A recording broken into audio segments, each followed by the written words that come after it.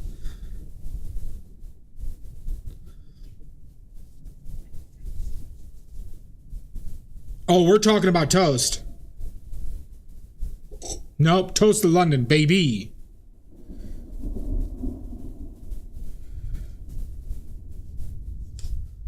Me too. I love it so much, Smoothie. Fucking love that show. It's genius.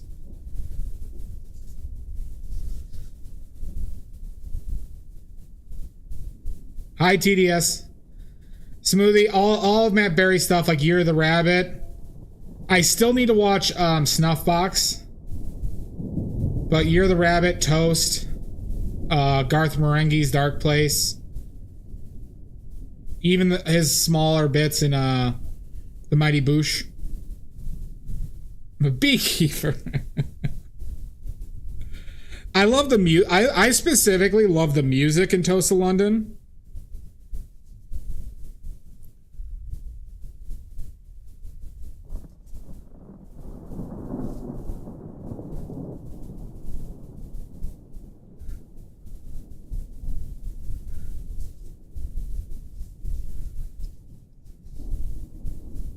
Fire the nuclear weapons. That fucking piano. When he coughs when he's doing the voice. It's gonna be a BBC thing, and I believe you can get him on Amazon, but you're gonna have to do a trial of the subscription. That was the last time, or you could, I think, buy the seasons from Prime.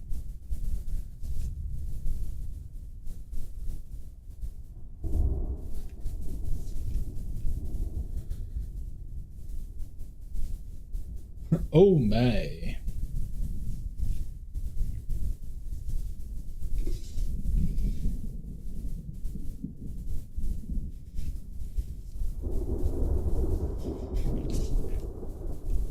I might have to rewatch. I haven't watched Toast in like a year or two. It might be time.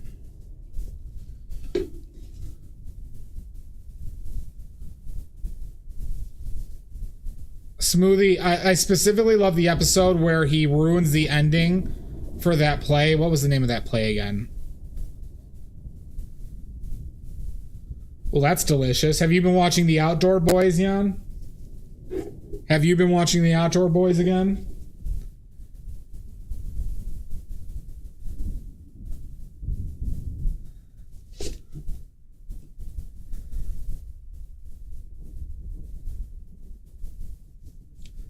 You gotta believe it.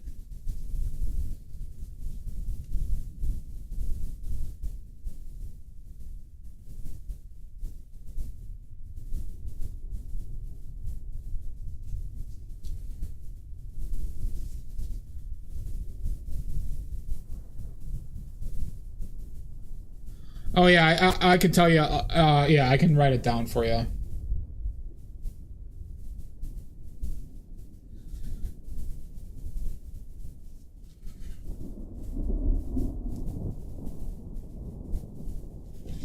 I wonder if this will work like I want it to.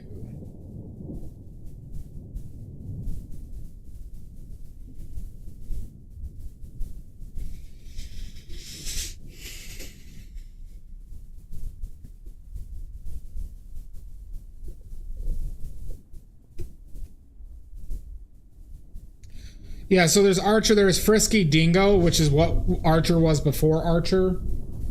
It was like C-Lab 2020. It was 2020. Yeah.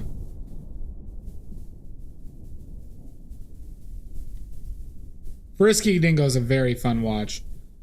C-Lab, yeah, C-Lab 2020. Space Ghost, if you hadn't seen any Space Ghost. Aqua Teen Hunger Force and all their spin-offs.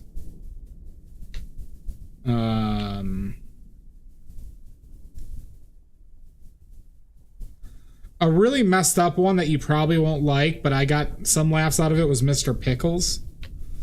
That necessarily isn't classic, though.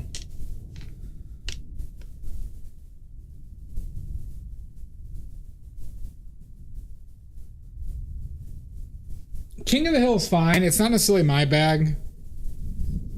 not necessarily what I'm into, but there are definitely some great bits from it.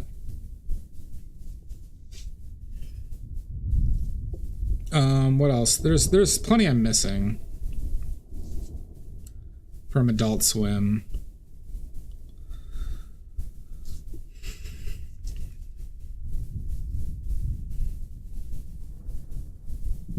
Yeah, it's hard to binge those.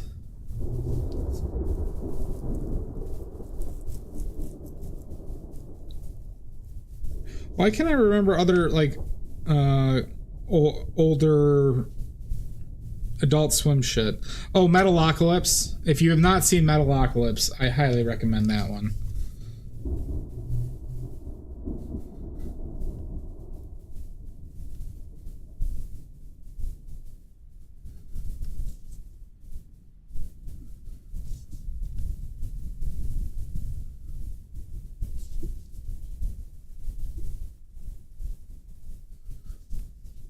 Is that really where I want to take this?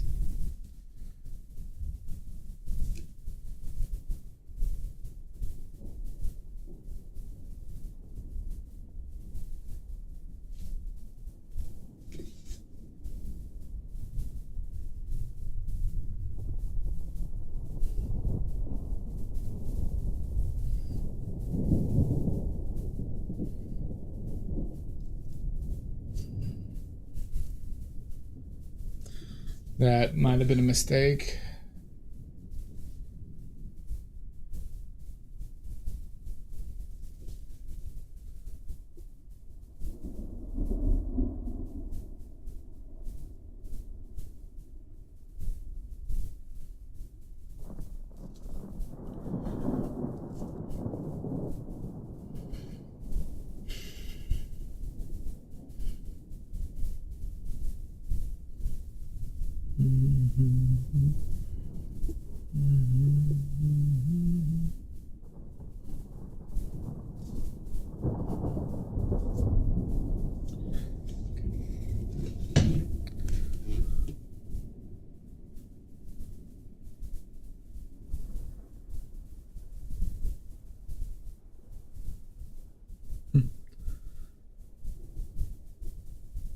I will, Smoothie.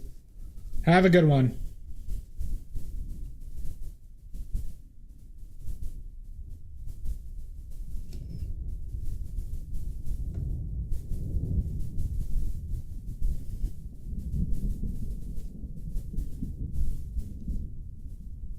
Bye, y'all.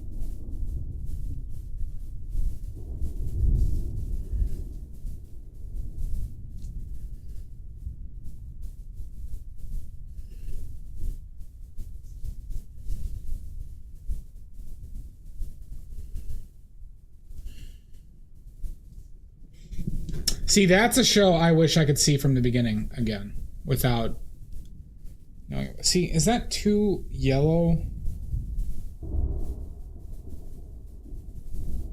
Definitely is. But then I don't want it to be green, so that means it has to go purple. Lean slightly purple.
I really went too bright with these underoos, huh?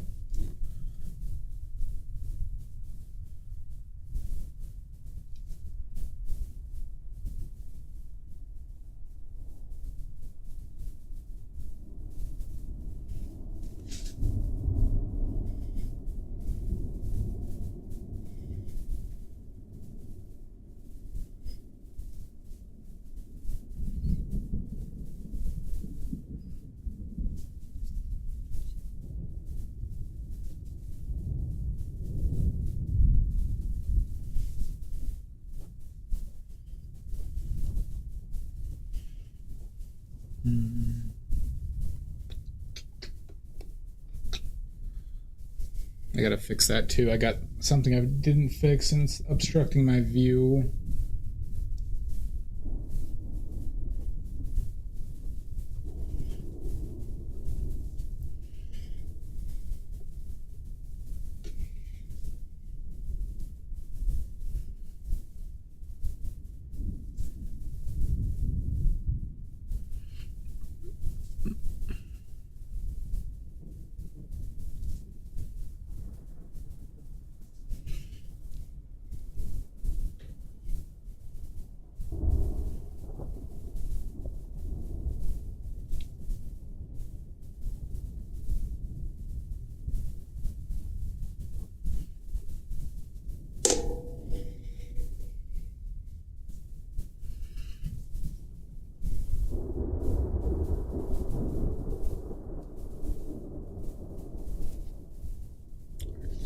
All right, I gotta take a break, everybody.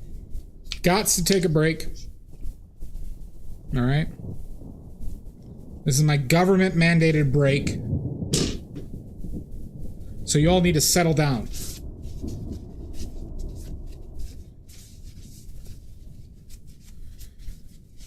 You all need to settle down before we have a problem. All right? I'm looking at you.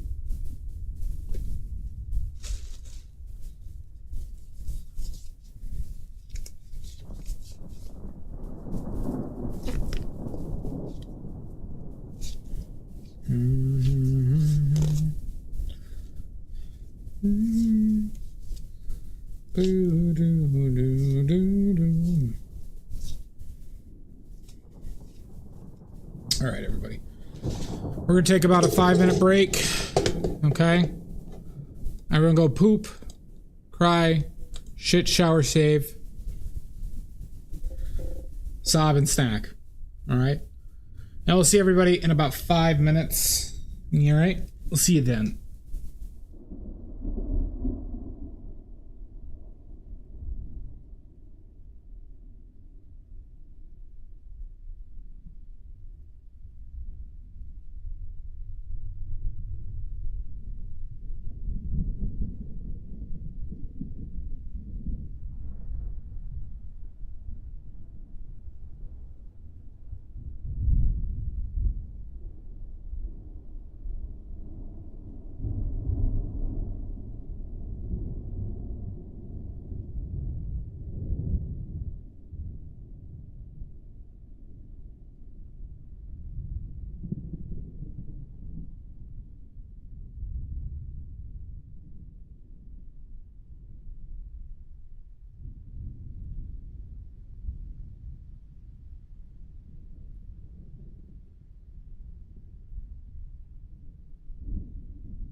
Oh my god, we're back.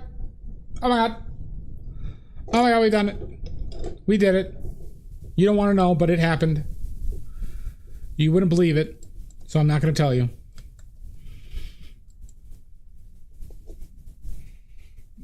You would not believe it.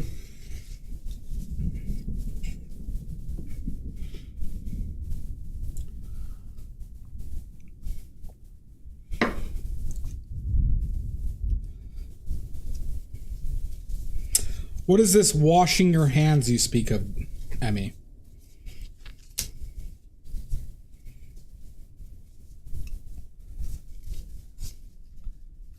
What is this?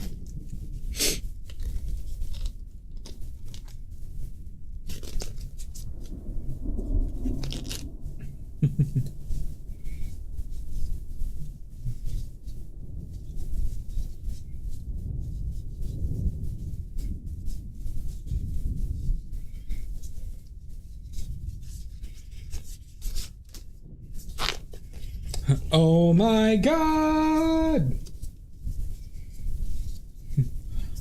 Oh yes, I do work as a cook. Why do you ask?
Maybe that needs to be darker.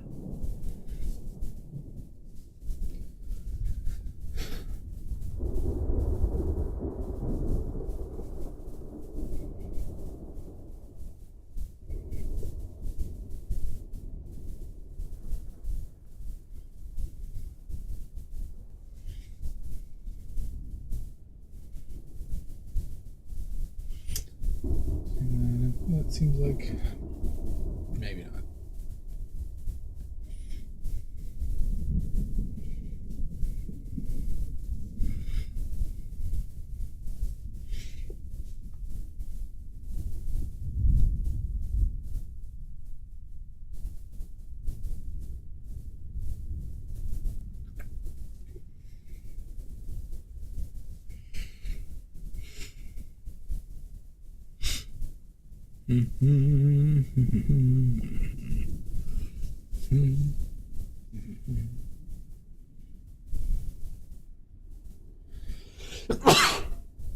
Excuse you.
Is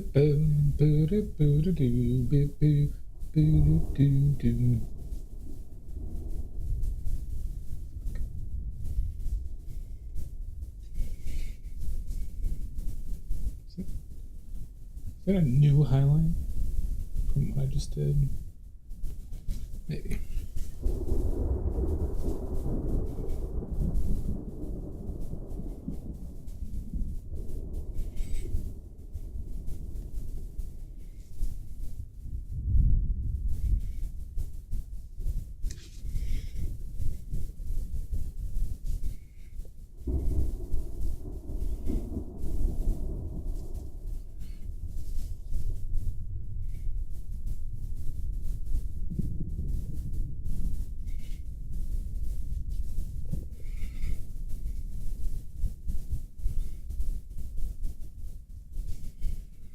God, that color is really hard to make out.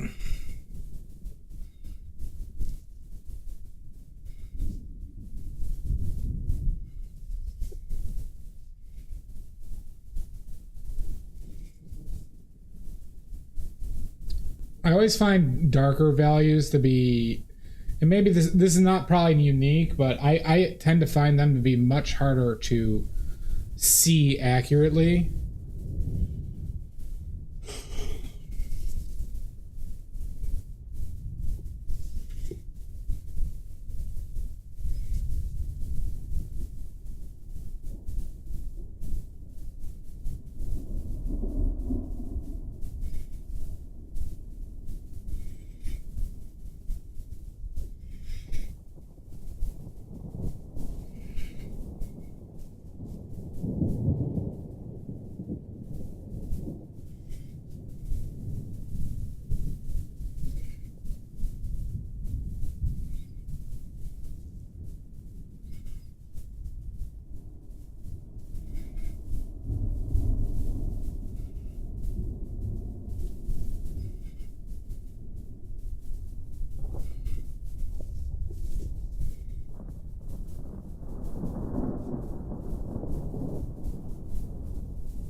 Gotta fix that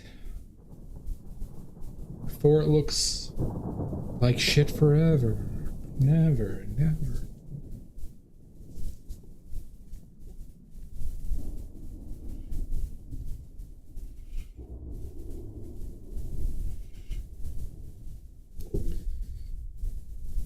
don't know why I curved that.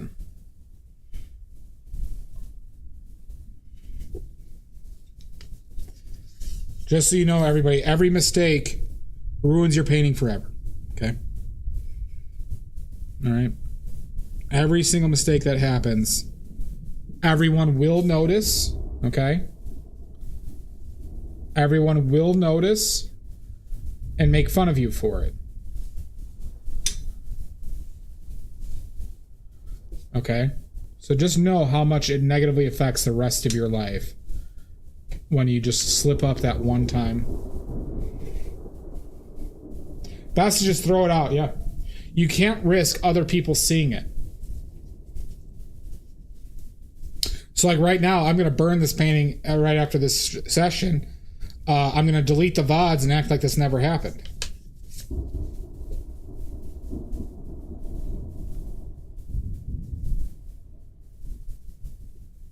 I might disappear forever.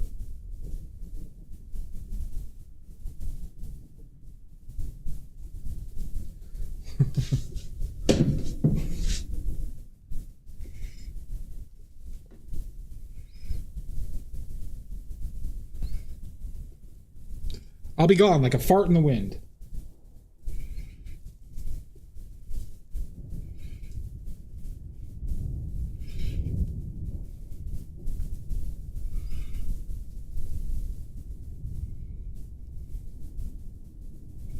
Name that movie. Name that movie.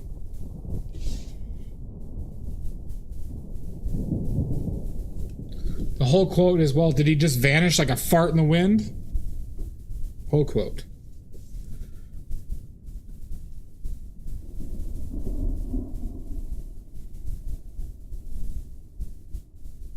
Oh, Mud, can you give Glub Hub 1 point? And can you give Maddie 2 points?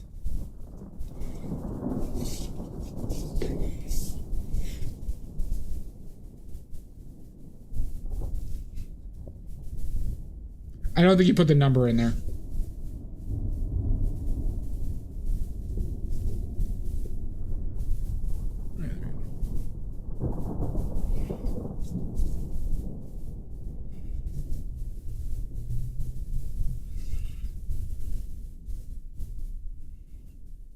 Good, thank you, bud.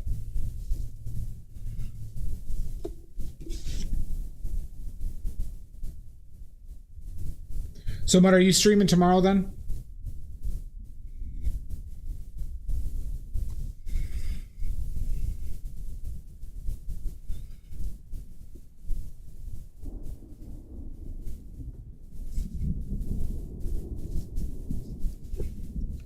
Raising Arizona. I've seen it before. I need to watch it again.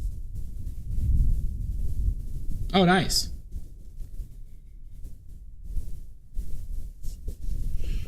Oh, just something I forgot about, Maddie. Just something I forgot about. Oh, no, not for raising it, not from Arizona. Raising Arizona.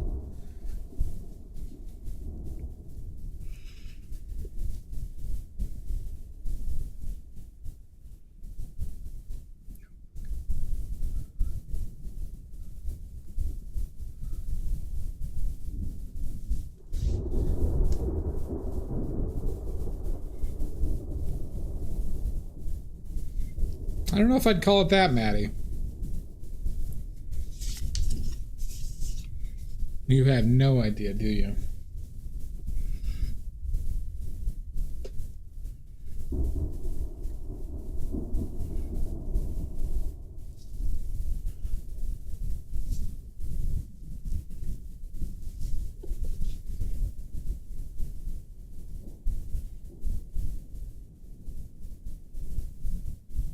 Yeah. You do know this film, though, Jamboree. I'll promise you that. It is a... I wouldn't say it's a famous line, obviously, but it is a notable line from a very famous movie. Raising Arizona is a great film. I do enjoy that film. I need to watch... Like I said, I haven't watched it in a while, but I remember it very fondly. But I made a list of films I need to see because I know a lot about them, but I haven't like seen them in totality. So I'm like actually making an effort to. It's like Pee-wee's Big Adventure. I hadn't seen all the way through, but I know a lot of the bits.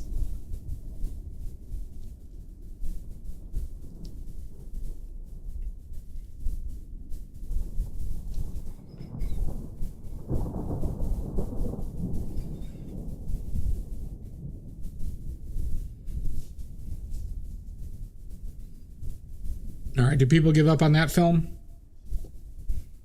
I'll reveal thine answer.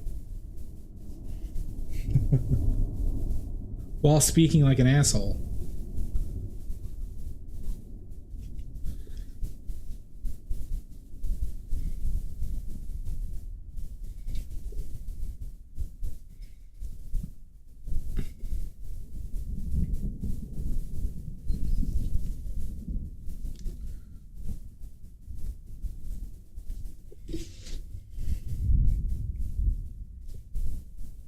Well, the answer was Shawshank Redemption.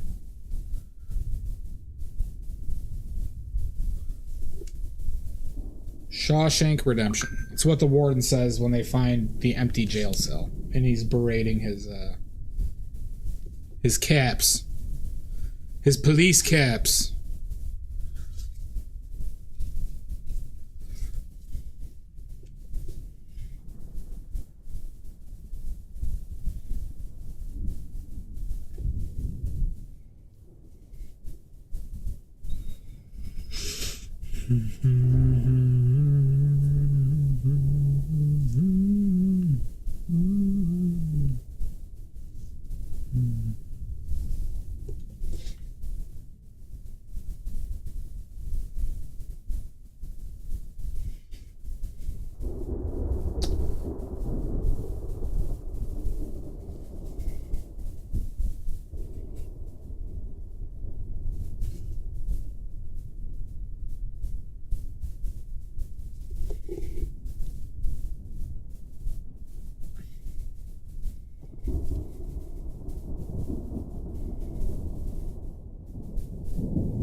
Sounds.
Boo, boo, doo, doo, boo, doo, doo, doo, doo. Boo, doo, doo, doo, doo.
Fucking A.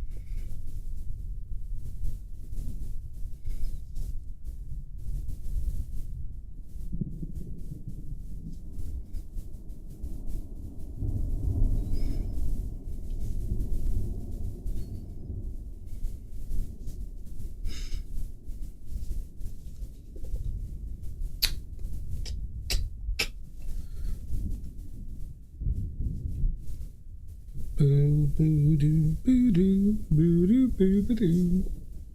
Doo, boo, boo, doo, doo, doo, doo.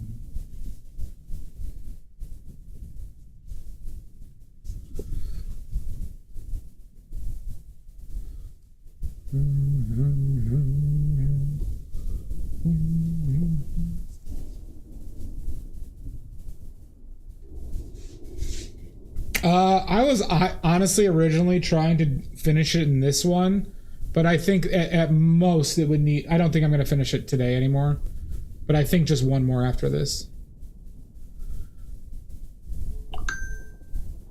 Just one more after this is all I'll need, I think. Who just messaged me?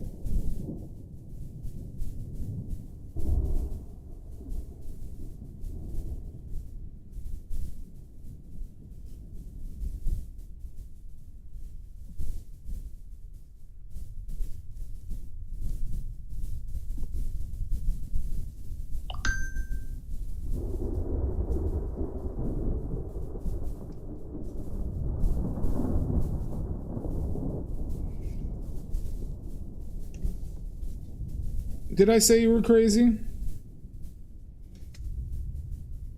I mean, you are crazy.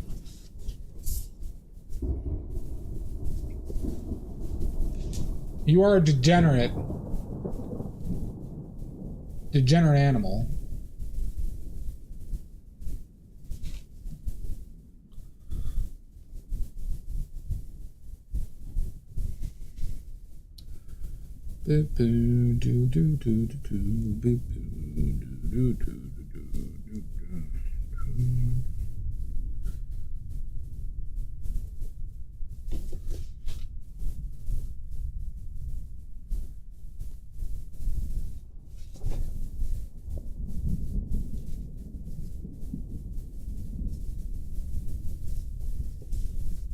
Nordic! How are you doing? How was your day?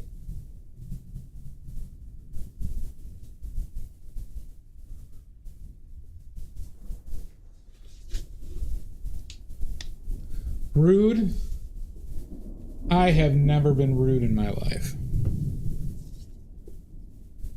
I'm good. My fae was pretty good. Your day or your fae? Which one? This is important.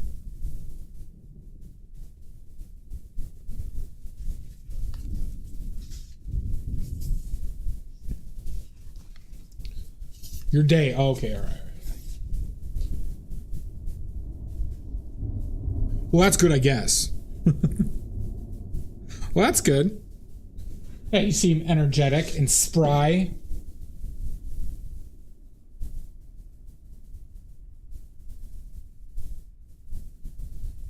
Just from those lines of text. Obviously, I could discern all that.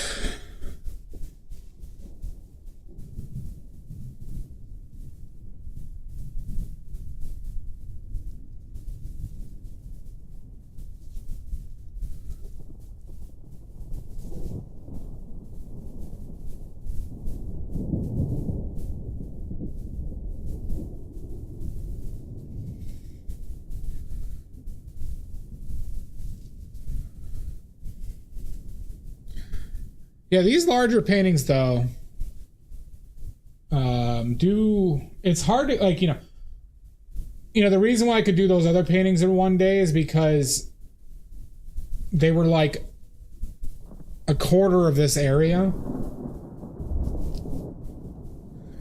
And I was a much slower painter back then, too. Which is the interesting, I'm a much faster painter than I was.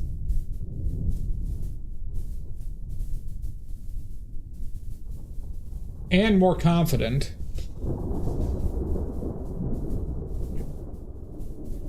But I'm with that, I'm painting harder stuff.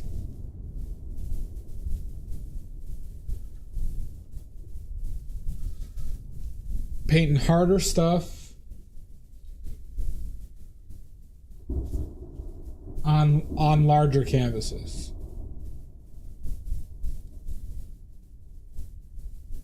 And there are some definite benefits to obviously spreading it across multiple sessions. But I still don't like it. I'd still rather be able to do it in one session. But the days of doing, I think, 12-hour streams on the reg are very behind me. Bit of a maniac I was. Bit of a maniac.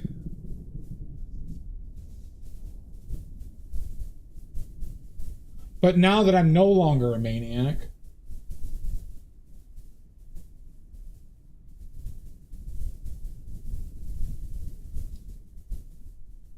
at all,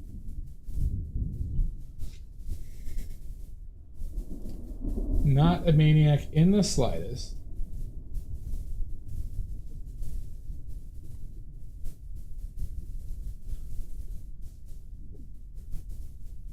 That's true, Jamboree. It was. It definitely was.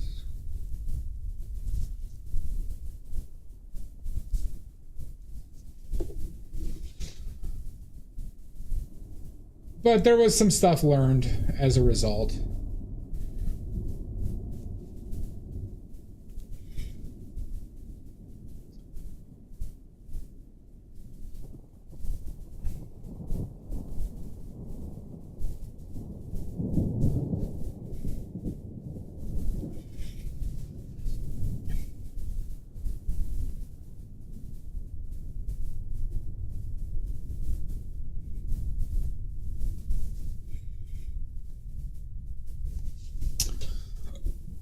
Did I make that too wide?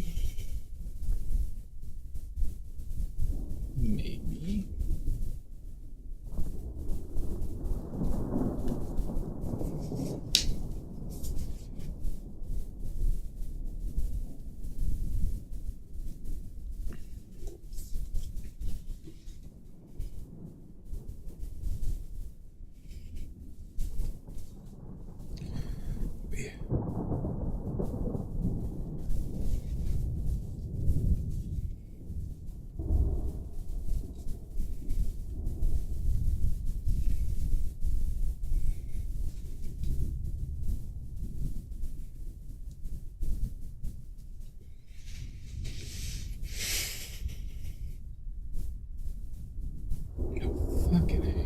I've had a lot of like brush slip ups today.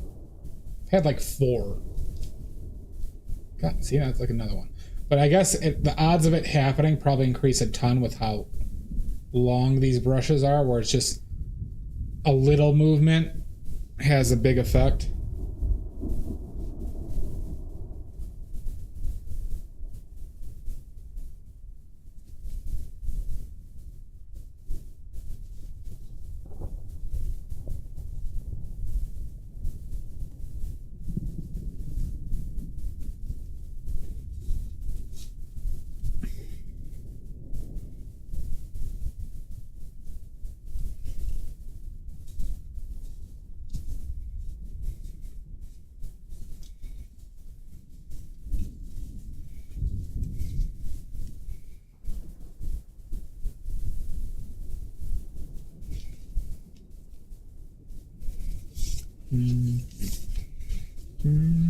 How's my shoulder? Shoulder's fine right now.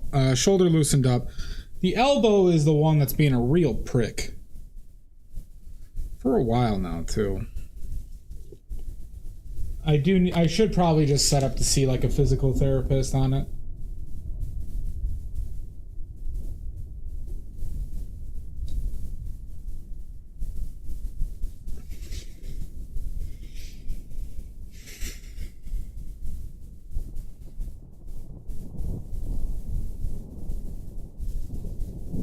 The shoulder has been overall though getting better. There is still times where it's bad, but it's and I don't know if it's a ramification. My elbow is a ramification of like undue stress because of my shoulder.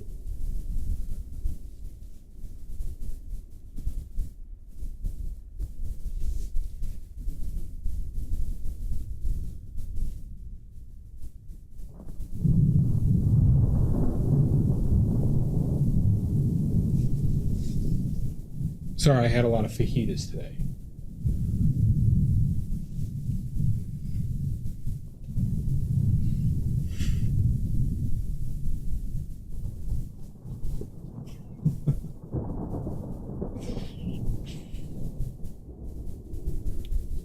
A lot of fajitas.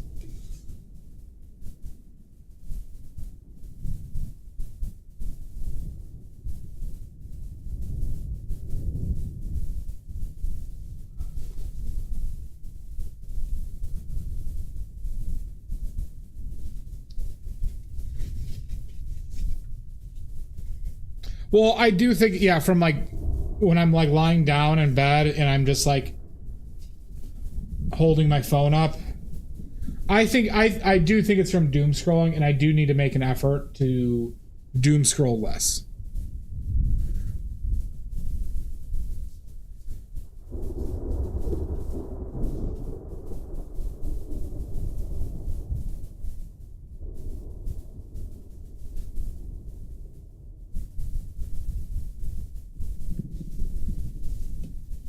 Yeah, just for doom scrolling in bed.